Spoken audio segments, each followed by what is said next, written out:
নমস্কার, আমি তনিমা সেন। আজকের ভিডিওটা বাংলা পক্ষকে নিয়ে। এই যে বাংলা পক্ষ, তারা বিহার, উড়িষ্যা, রাজস্থান, উত্তরপ্রদেশ এরকম কিছু কিছু জায়গা থেকে যে সমস্ত মানুষেরা এ রাজ্যে ব্যবসা করছে, কেউ খাবারের ব্যবসা করছে, কেউ গাড়ি চালাচ্ছে, কেউ অন্যান্য ব্যবসা করছে, তাদেরকে রাস্তাঘাটে দাঁড় করিয়ে বলছে আপনারা বাংলায় কথা বলুন, আপনারা বাঙালি না, আপনারা কেন এই রাজ্যে কাজ করতে আসবেন, আপনারা কেন এই রাজ্যে খাবারের ব্যবসা করছেন, আপনাদের কি ফুড লাইসেন্স আছে? আমি সেই বাংলা পক্ষকে বলছি, বাংলা কি ভারতবর্ষের বাইরের কোনো রাজ্য? এই পশ্চিমবাংলা ভারতবর্ষেরই রাজ্য। তো ভারতবর্ষের যে কোনো প্রান্তের মানুষ এই রাজ্যে আসতে পারে, থাকতে পারে এবং ব্যবসাও করতে পারে, কারণ এই পশ্চিমবাংলা ভারতবর্ষের অংশ, ভারতবর্ষের বাইরে নয়। আর আপনাদের জন্যই, বাংলা পক্ষের জন্যই এই রাজ্যের মানুষেরা ভিন রাজ্যে মার খাচ্ছে। কারণ আপনারা ভিন রাজ্যের মানুষদের সঙ্গে যা ব্যবহার করছেন, সেই ভিন রাজ্যের মানুষেরা তো আপনাদেরকে সেটা ফেরত দেবেই।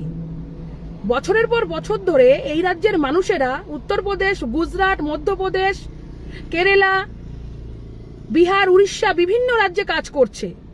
তারা সেখানে কর্মসংস্থান করেই তাদের সংসার চালাচ্ছে।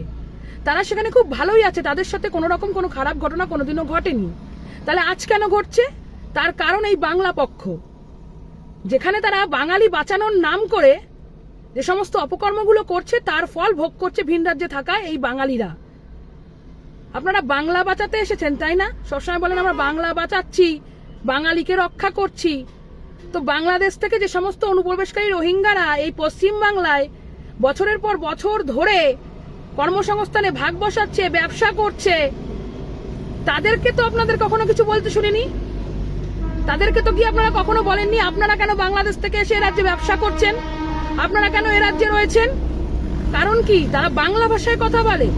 তো বাংলা ভাষায় কথা বলে বলেই তারা বাঙালি, তারা পশ্চিমবঙ্গে থাকতে পারে, তারা ভারতীয়।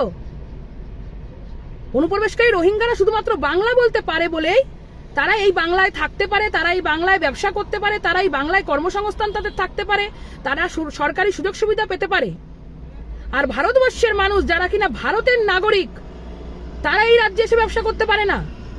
আপনাদেরকে আরো একবার বলছি, ভারতবর্ষের যে কোনো প্রান্তের মানুষ তারা যদি ভারতীয় হয়, তারা যে কোনো রাজ্যে ব্যবসা করতে পারে এবং পশ্চিম বাংলাতেও পারে, কারণ পশ্চিম বাংলা ভারতের অংশ। তাই বাংলা বাঁচানোর নাম করে তৃণমূলের দালালিটা বন্ধ করুন। কারণ আপনারা বাংলা বাঁচাচ্ছেন না, আপনারা আরো বাংলার ক্ষতি করছেন এবং তৃণমূল সরকারের দালালি করছেন, মাননীয় মুখ্যমন্ত্রী মমতা ব্যানার্জির দালালি করছেন।